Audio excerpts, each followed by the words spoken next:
We're going to be honest with you. We didn't record the sound, so we're going to do this again. So please enjoy. This is still authentic, though. So hello, welcome back to Jubilee Team. I'm Taylor. I'm our lead editor, and I'm here with a special guest, who's Dan. He's one of our directors in 2018 to what? 2019. That's it? That's when I was right. active on the Right. YouTube channel, yeah. Yes. So he directed a lot of our videos, and then also directed Accepted, which is our feature-length documentary, which is amazing. You should check it out. So we're here to talk about Versus One and the origin of Versus One because Dan actually directed our very first ever Versus One episode. We did not expect Versus One to be what it is today. We kind of just went in and decided we're going to do one video. Mm-hmm. Well, 4 videos. 4 videos, because it was 4 per batch of videos. So can you please tell us how you came to Jubilee and how you got to making Versus One? Yeah, so thanks for having me. Yes, thank you for being here for the second take. Yes, for the second take of this. So, Sorry, John. So I'm a filmmaker. I graduated from USC Film School in 2011. I was born and grew up in Manhattan, Kansas, which is a small town. I started working as a cinematographer in LA. Did a lot of documentary work and a lot of fiction work. Around 2014, 2015, I started transitioning to being a director. And then in 2018, a lot of my good friends and people I really respected were working here at Jubilee, and I joined as a full-time director. And back then, the channel had 500,000 subscribers, so 500,000 subscribers back then in 2018. That feels unreal. Yeah. Yeah. And Crazy. so you came here and you said like 5 people are working here, right? You're working It's here. like me. Jason, the founder. Yeah. Imari. Yes. Ian. Yes. And Ryan. Yes. And interns. Right. Toya and... Might have just been Toya. Might have just been her at the time. Yeah. That feels like, honestly, a lifetime ago. So I almost can't even like reconcile that that's the same Jubilee, but it completely is. And I've somehow, just has been 7 lifetimes. Okay, so when Dan came to Jubilee, like he said, it's a really small team. We are basically like just starting to crack formats. So we had a show called Both Sides, where it's like couples and they are like sharing both sides of the story, but they can't hear each other. And then we birthed Middle Ground, which we still do today, which was like it felt very serious, but also very like Jubilee aligned. We're like 2 opposing groups coming together, hashing it out, talking, trying to seek the humanity in the other people, which was great. And that kind of took us to like our first 1 million subscribers. And then Dan is here, and you're like working on... What was the first thing you worked on? The first series I worked on was an original idea called Side by Side, where you follow kind of 2 different people from 2 different worlds, kind of how we position the middle ground people. And you would just basically follow them through their day. And we would show you their days side by side, and you would see that they have more in common. So what were because you did multiple of those. I did 3 episodes of that show. Did we release all 3? You released all 3, but we did What not were the renew 3? it. It was liberal and conservative, atheist and Christian, Trump supporter and immigrant. Oh, that's right. Yeah. That's right. Yeah. And the most viewed one is the conservative and liberal one, right? Correct. Yeah. Also the most dunked on video. That's so I kind of remember that, but I think I have an aversion to reading the comments, which I feel like you like reading the comments. Do you? I do get a kind of perverse enjoyment out of them, whether they're positive or negative, because if you're a filmmaker, you're lucky to get 50 people at a film festival to watch your movie, and that's a huge privilege, and it should not be denigrated. Yeah. But when you make something on YouTube that 1 million people watch and 30,000 people dunk on, it's just an interesting feeling that you don't get anywhere else. It's true. And I just found it I just grew very quickly, I feel like, as a filmmaker, because I was getting so much feedback at such scale. That's true. And instead of making 1 or 2 short films a year, you're making 4 videos every 2 months. And millions of people are watching them and giving you feedback. And so it was so informative. I immediately saw my blind spots, and where I could push more into interesting territory. Yeah. And so was there any comment? Very exciting. Was there any comment on that first one that kind of hurt you? No. I actually felt worse for the people in the video, because I think comments tend to focus on the people in the video. So I kind of felt bad that I had maybe framed them not in the best way possible, but it was a learning experience. For sure. Yeah. Okay. So then you do that. Yeah. And then how do you arrive at versus one? Because that feels an entire world apart from the type of content that you're doing before. Yeah, so we kind of have like a writer's room approach kind of at Jubilee, especially in 2018, where it's kind of like we just basically pitch our ideas, or there's an existing show and we pitch our ideas for what episodes would be explored within that existing show. So I did a season of Middle Ground before I did Versus One, where I said, hey, how about baby boomers versus millennials? Because millennials were the 20-year-olds of that time, and now it's Gen Z. But back then it was millennials. And I said, let's do a baby boomers millennial episode. And so I did Middle Ground, and then I had started shooting Accepted around that time. Really? Before Versus One? Yes. So, it happened at the same time. I was going to shoot I did not remember that. in Louisiana for Accepted, and Jason basically said, you probably don't have enough time to create an idea, so why don't we just find an idea for you to execute? And I said, great, let me know what it is. And then we were all fans of Solfa, this Korean YouTube channel that did social experiments. And they had that brilliant episode, 40 versus 1, finding my ideal mate or something, which explored online dating. And so Jason just DM'd the person behind Solfa and said, can we do the American version of this? And he said, yes, go right ahead. I'm so curious, like, if he really truly understood, like, what he was signing. He was like, yeah, sure, take like, the thing is, like, how did Jason ask? Like, what did he? I'm so curious. I think it was a very casual agreement. I think Solfa was very generous with it. And Solfa, and then ODG, and then Film 94. Film 94 has a wealth of great ideas that they can just afford to just send them away to America, and they'll just keep generating incredible shows. And that is true. Yeah. I feel like that was kind of early in Solfa's channel as well, though. Yeah. So that did feel a bit kind of radical of them to let us do that, but we're so grateful. So if you notice, like, the first episode of Versus One we ever did, the first two actually, say Jubilee and Solfa, because we're like, this is a collaboration, but it was really just that we had their blessing to rip the format exactly. Yes, but we will give credit where credit is due. Yes. So that was fun. So we saw this video, and it was just so fresh and so new. Like, I'd never seen anything done like that. You know, it's like a guy in the middle of 40 women, and they're all on their phone texting. No one's like looking at each other or speaking. They literally don't speak the entire time in their version. Well, they might say like the off comment. The center person speaks because they're reacting. Yes, but they'll never like actually have a conversation with any of the people besides in the text. So, okay, so you take that idea, and then how do you...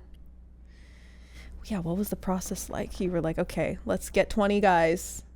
No, it's let's get 40 guys. Right, let's get 40 guys. And 20 showed up, and we called it 20 versus 1. Which felt a little bit less cool, if I'm honest. I was like, 20? Yeah, we were all a little let down. Yeah. Was it that we thought we were going to have 40 and only 20 showed up, or just like we couldn't even get 40? You know, it's a long time ago. I remember we probably reached out to 40 people. Right. And 20 people showed up. That's crazy. So we wanted to get 40. Yeah. That was the intention, of course. Yeah. But then you work with what you got. Yes. Okay. So then, can you talk a little bit about like the intention of Versus One and like the show? Because I think there was a lot of, it felt like a bit of a deviation from what Jubilee was currently doing at the time, where it's like debates or like, like kind of more like like drawn out, more like longer storytelling, I guess you could say, like both sides, right? It's like the whole video is following this one couple's like long recap of their relationship or their views on their relationship. Middle ground is like two sides talking about an issue or their beliefs, and then versus one feels like a playground, like what's happening. So like for you, in your mind, when you were doing versus one, like what was sort of the Jubilee spin? Like why were we making versus one? Yeah, it is an exploration of modern dating, which a huge part of modern dating is online dating. Yeah. And so that first episode, that first batch, you know, you can filter the people you want to see when you're on the apps, whether you do it through whatever settings you input or just swiping on somebody. So we just wanted to see what would happen if you put that behavior into real life. Yeah. Hence why it's always 20 verse 1, 30 verse 1, 40 verse 1. It's all about scale. Yeah. Because online That's dating true. also makes you encounter so many people so quickly that it's kind of fun to see that visually depicted. And so, yeah, we explore that in the first Solfa inspired videos, and then we start doing our own concepts, like the swiping video, and the blind dating behind a curtain kind of being some modern form of like, well, what if you can't judge them by their looks? Then what are you judging them by? And so we're just trying to explore modern dating in a fun manner, and in a way that, you know, hopefully makes things like rejection and incompatibility humorous and not as dreary or depressing. I think the thing about modern dating is scale, because it's like, the idea that even if you don't think about apps, right, where there's 100 or 200, 300 people that you can just swipe through on any given day, I think even just having the internet in general makes you more connected. You know, people aren't like not living in like the small suburb. I mean, people are, but I feel like a lot of us are not just confined to the people in our neighborhood anymore, right? Like there is just this scale thing. It's like, what do you do with all of those options? I don't know. So that, I think, and that's what we explored. But I think there were a lot of people who didn't get that at first. It's fine. Which is, I guess, fine. They're like, why is Jubilee making this? Like, is this just for cringe? And maybe that actually is more like in later, you know, in the last few years rather than like the first episode. But I think people are like, they just see the cringe. Do you know what I mean? Or they just see like, oh, they're just doing this for kind of like the shock value or whatever. And they're like, we miss the old Jubilee. And I'm like, I get it. Yeah, that's fair. Which I think that is a fair thing. Yeah, you it's know, fair. If you came to Jubilee for middle ground, you're like, what is this versus one thing? I do think that did happen because our channel was very like middle ground heavy at that time. And then people are like, I did not come to this channel to see some girl talking to 40 men on her phone. You know what I mean? Yeah. But a lot of people did come. It's true. It was a risk. But it's a risk that has 17 million views. I think that was probably our highest viewed video to date at that time. No? At the time. Yeah, at the time. No. No? Because Blind Devotion has always sat around 24 That's million true. views. I guess if we take that out, so If you take that out, then yes. Yeah. So Blind Devotion was like a short film we did a long time ago. Legendary Short film that has like written by Ivan Sang. That's true. Ivan is a legend for sure. Shout out to Ivan. Fun fact about Ivan, he's nocturnal. He literally lives at night. Yeah. Well, no, not always, but Really? sometimes. Okay. He'll get on a night schedule, and then he'll be like, I'm slowly transitioning to a day schedule now. Got it. Anyways, shout out to Ivan.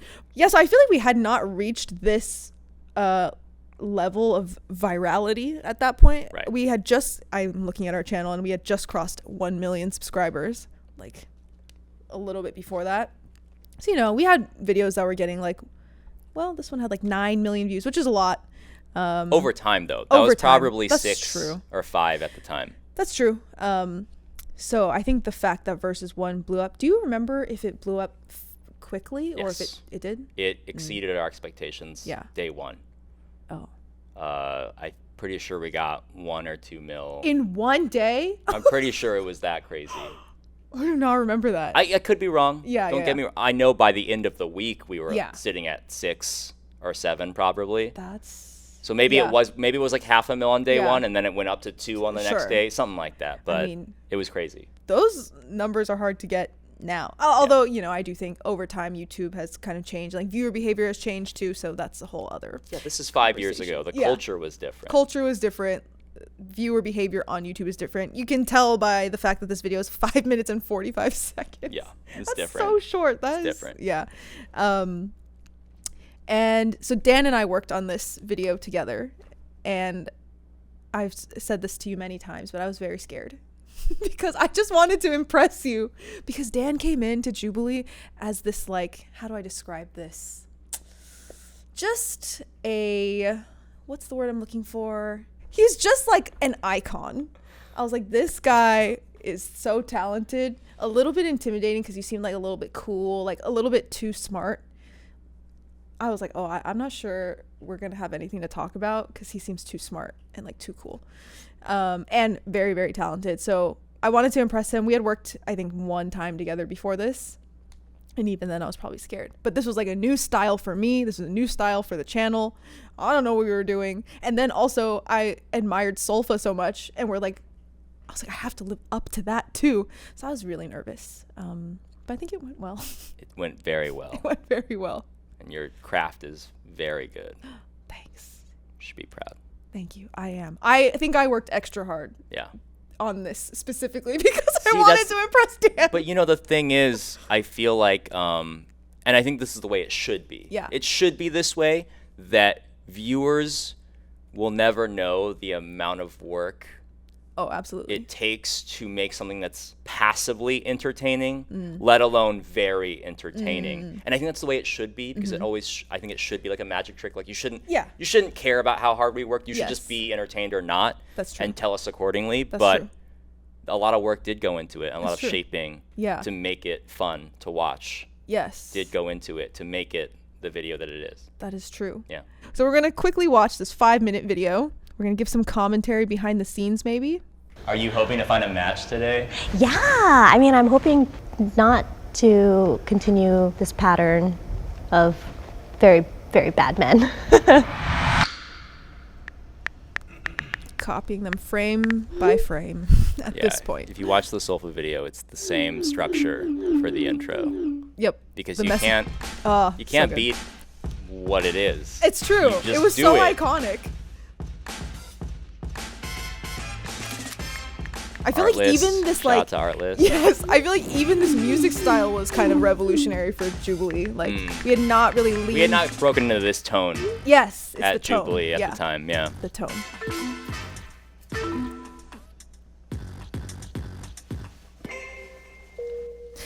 You know something that's interesting too? I feel like back in these days, I feel like now it's kind of hard to get people to self-eliminate because they want to be in the video, which I get. That's so true. People come to Jubilee videos now because they know millions of people will be watching and they want to stay in. Yes. But what just happened was two guys were like, in real life I would not date her, and just she's left not my type, and are not in the video now. Yeah. So they showed up. They showed up. They drove here. Yes. And then we asked them the question. They answered honestly, and then they just walked off stage. Yeah. And I so appreciate it's true that. And I think that is like it's the thing that you can really only do when your channel's like a certain size, right? Like again, we had just broke 1 million subscribers. People are like, "Who's Jubilee? I don't know you." Like, you know, which is why we couldn't get 40 people. We can only get 20. Yeah. So it works both in our favor and against us, right? It's like, can't get 40 people, but at least people are honest because they're like, I don't care if I'm in this video. I'm gonna eliminate myself. Yeah. It's very interesting. Good point. I love to dance, so I don't like it when I'm with somebody who's a total Debbie Downer or boring and just kind of stands there and doesn't want to dance. Although, don't you feel like some of the guys probably are lying? They're like, yeah, I love to dance. But that's real. That happens in dating, right? Yeah, hard to gauge. But I think that is, you probably lie about that kind of stuff on dates all the time, right? People do, for sure.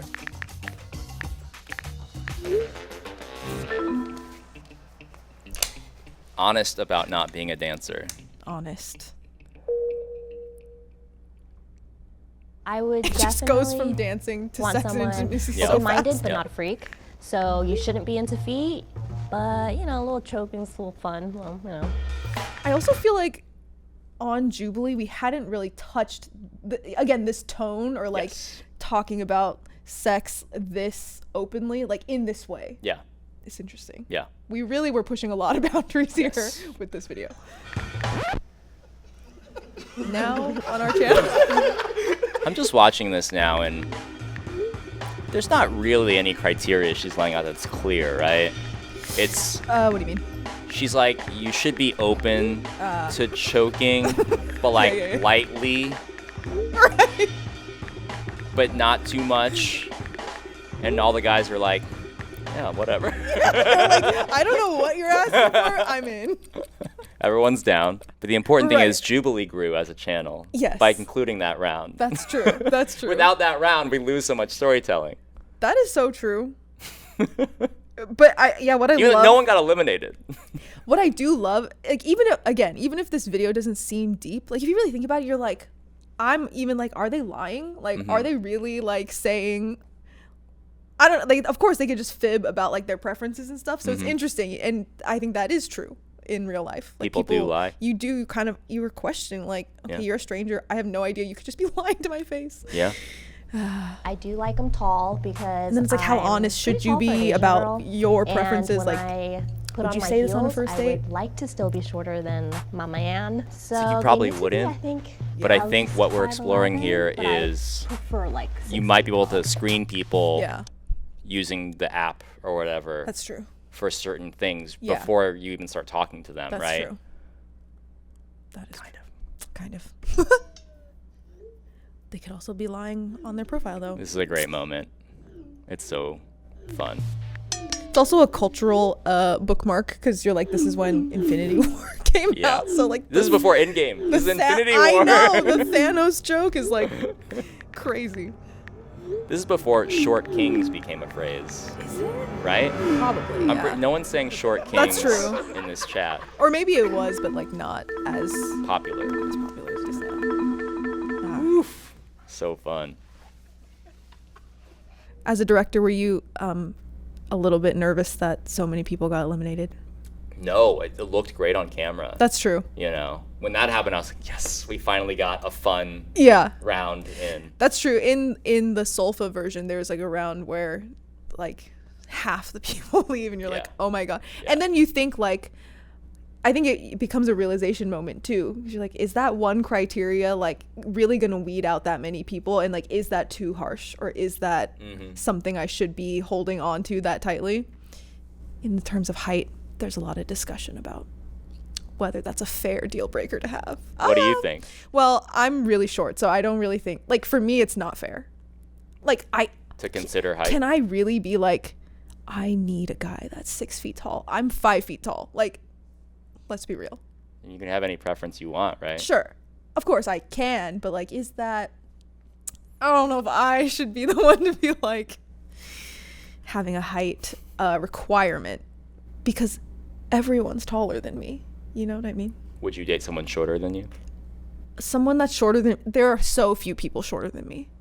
And if they are, they're probably a child. So no. so no. I'm 5 feet tall. You never know. You never know. But yeah, I think I would struggle with that. So, which is why I think I sympathize. Yeah. But I think it's interesting because I think it's a topic that ruffles a lot of feathers. Yeah. Which I get because like you can't change. People are sensitive about it. Change it. Yeah. And it says nothing about your character. Right.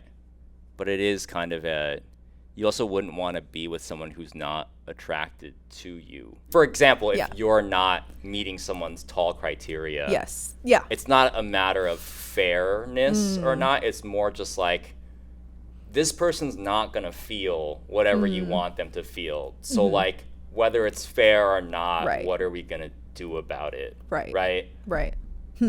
So people, I think, have a lot of debates and have a lot of strong feelings about it societally. Yeah. And I think it's not all bad because the terminology short king did come into our cultural lexicon. And now there maybe is more of a openness. I don't know. Yeah.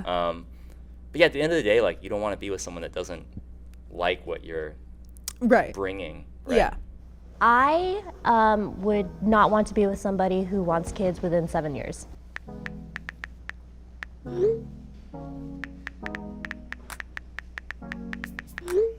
Serious music. I love now. kids. I've been Yes, an aunt since I was serious 10, music. so I'm like a natural around babies and kids. But I want to really just share a love with somebody that's so great, and it's all about loving each other before we can, bring somebody else in the world. I think you should be mentally stable as well, financially stable, because you're going to be responsible for shaping their future. It's kind of a big pressure because you could really fuck somebody up in the head if you're not there, and I take that really seriously. Interesting though, because she doesn't like what she says in the solo interview is like so much has so much depth, but then in the chat it doesn't come across that way, right? Like what she's saying is not like, I wonder if people would either be more or less compatible if they heard all of that.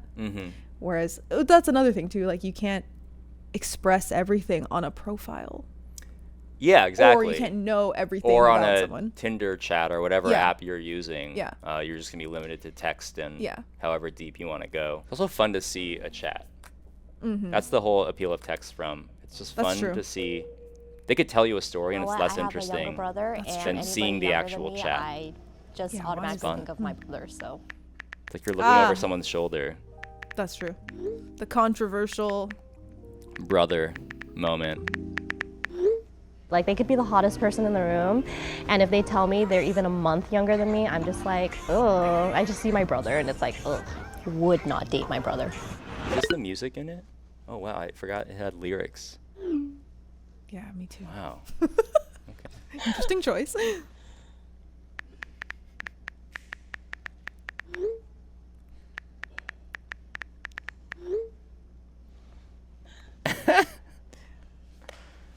Look how like annoyed they look. Classic moment. I remember we actually debated whether we should keep that in. Because it's like too mean. Yeah, Yeah. but that's real. It's real, It's use a it. real If it's real, moment use that it. happened, and like yeah, it's like Because otherwise you wouldn't know why she's making that face. yeah. I guess And you could cut that just- face, you cut a great moment. That's true. And I do feel like in some ways, you know, that like that guy is probably voicing what all the other guys are thinking. You could tell by like the body language when they get up. They're like, really? And then I don't know whether or not that's like a fair thing for him to say. Like I remember us going back and forth on whether to include that though. But I do think it's real. I think we want to provoke the conversation with this Yeah. show. So Yeah. whatever moments we can leave in that poke people, Yes. it's good. That was rude. How many guys did you think would be left? I thought there would be maybe 4 guys left, but there were none. So today I learned that my criteria is not, I guess, easy as I thought it was. But I'm okay with that because I don't, like, these are values and things that I don't want to bend and change right now, so. I used to really beat myself up in my past relationships after they ended because I felt like I wasn't good enough. But I think I'm at a place in my life right now where I know what I want and there's nothing wrong with having these standards. You shouldn't have to bend your values and what you want to please somebody else. That shot. It's Boom. so simple. Boom. It really is like telling of the time in the internet in which this was released. It's interesting. Why? What makes you say It that? feels very like, not that it's something we wouldn't do now, but the way that it feels very compact and like very polished. Our edits are always polished, but this feels kind of what I was saying, like with the music and like the voiceover under the action. It feels very like almost filmic. almost yeah. It's kind of towing the line between social experiment, Yes. raw, Yes. and we've kind of shaped this edit Yes. and turned it into a piece. Like a story. Yeah. Yeah. This is very interesting. This final shot is a staple of at least the Versus ones that I worked on, where you would sit with the person. If they ended up alone, you would sit with that person true. alone, and it was always just an interesting image that I really enjoyed as a as a film person. Yeah. Obviously, you have grown a lot since making this. Jubilee has changed a lot since making this. What do you feel when you watch this back? I feel a lot of pride for the work that we did. You know, between this and 30 versus 1 swiping. Yeah.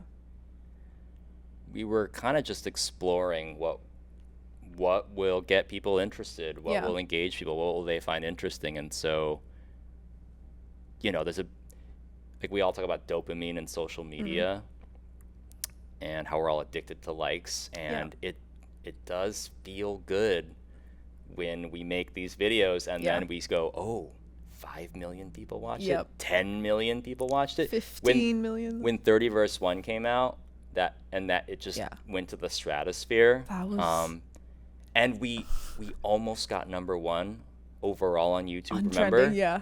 Fucking Ariana Grande had to make Thank You Next Oh that my gosh, week. #1. We could have gotten #1 gotten if #1. it weren't for Ariana Grande. But yeah, I mean, such a specific memory. it feels good to make something that kind of contributes a small amount to culture and what we talk about in videos that other people have made that have spun off of this. And we were inspired by Sulfa, and so we're just like one chain in a long chain of online videos and discourse. Yes. So I feel proud of like getting to work with you and everyone here that helped make it. Yeah. You know, these little pieces of modern dating stories. Yeah. Yeah.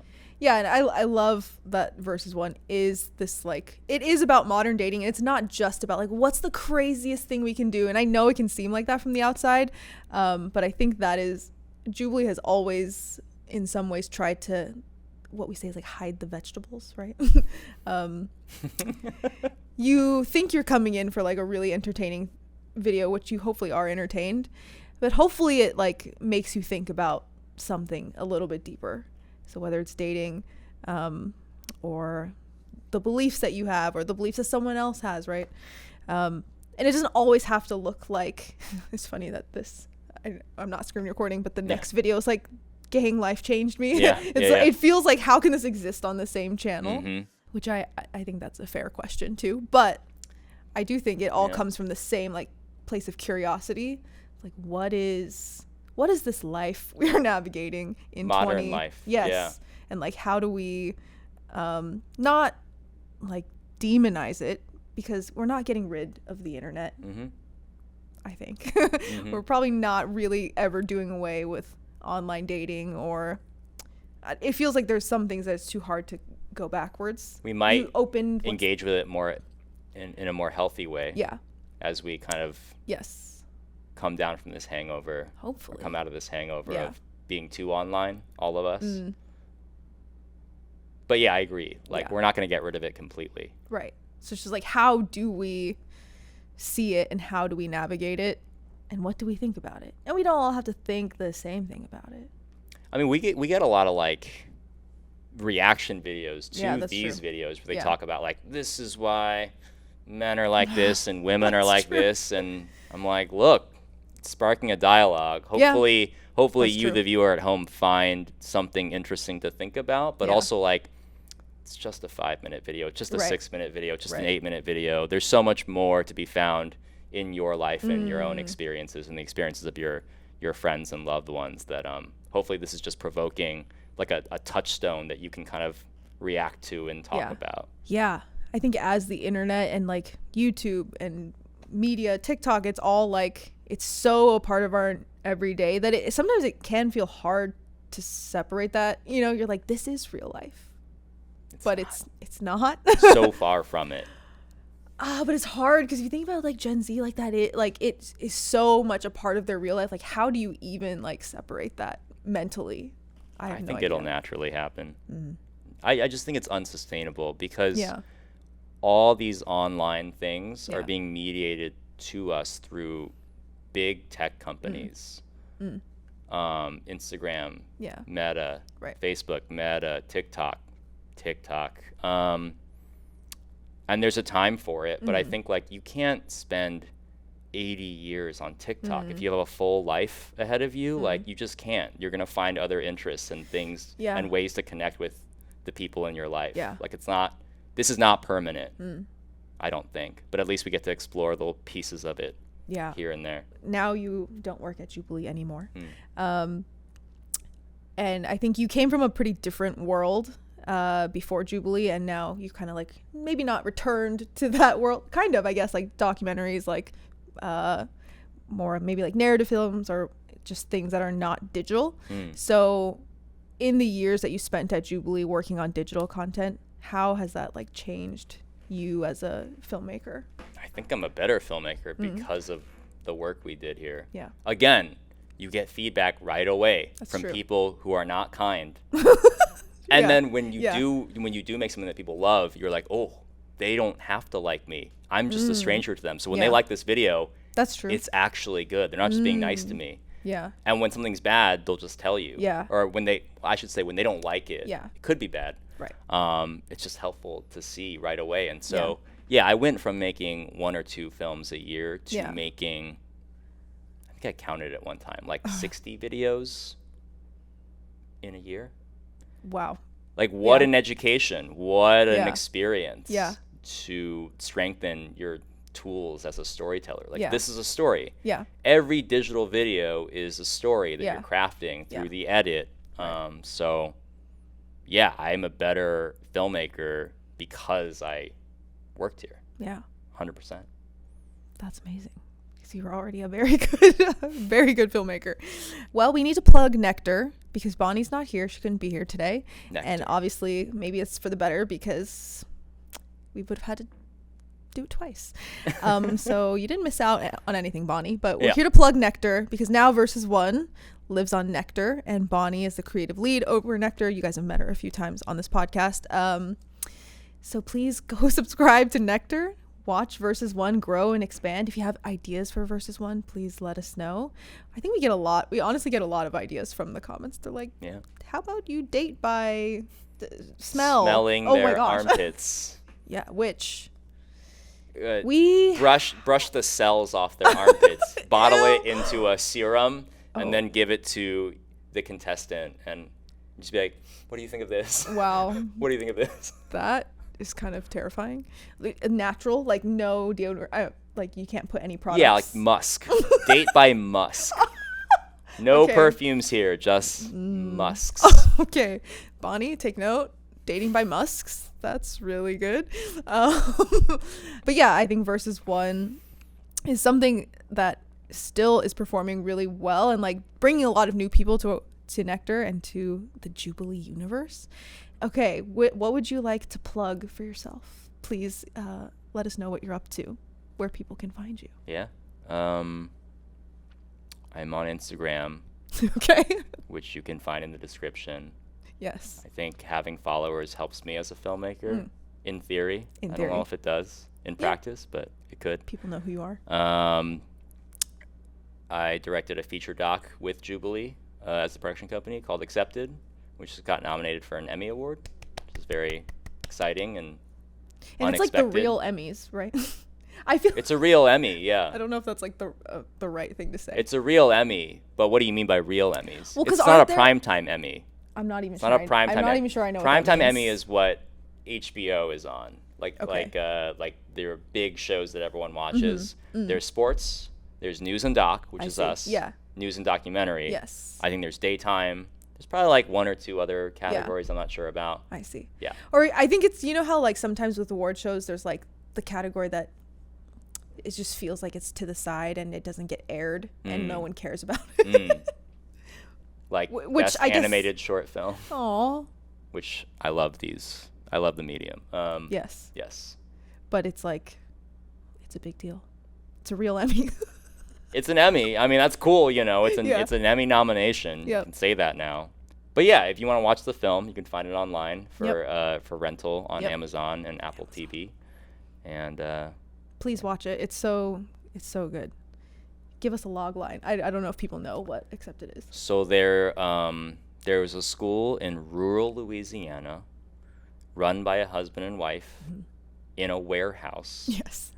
And they were famous for sending their students to Ivy League schools. Yes. Harvard, Princeton, Stanford, Yale. Good Morning America was talking about them. Ellen was interviewing them. And we followed a group of kids through their senior year at TM Landry Yep. and their college admissions process. And while we were there, the school came under investigation by the New York Times. And things hit the fan. Yeah. And the students that we were following had to decide for themselves what to do with their futures in that moment. Yeah. Yeah, and we had no idea that the scandal was a scandal. We thought we were going in for a different story. Yep. So definitely check that out. And Dan worked very hard on it. The whole team worked really hard on it for many years.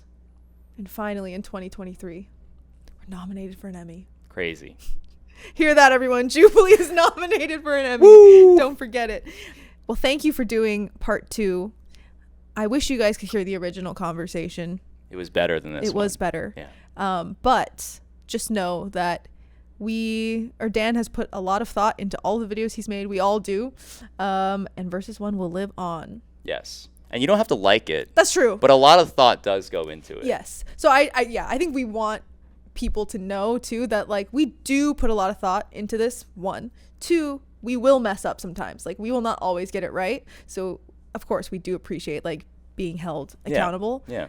But also like we are real humans making the content, so sometimes it can be hard to, as creatives, I think, to stomach some of that, but that's fine. But let her rip. Just let her rip. Just don't attack like people, like real people, like the cast, and be like, and don't go to their Instagrams and like post things about them and like try to find their workplaces and hunt but let them her down. rip. Otherwise, let her rip. We'll survive. Like we'll live. But hopefully we will keep finding new things. And I think that what's cool about what we do is like it's so based on like what is happening in the lives of people that are living now that like we'll always find new things and new topics to explore. Thanks for listening to Jubilee Pool. Hope you enjoyed this insight. We will continue to get better and press record. See ya. How we going? Bye.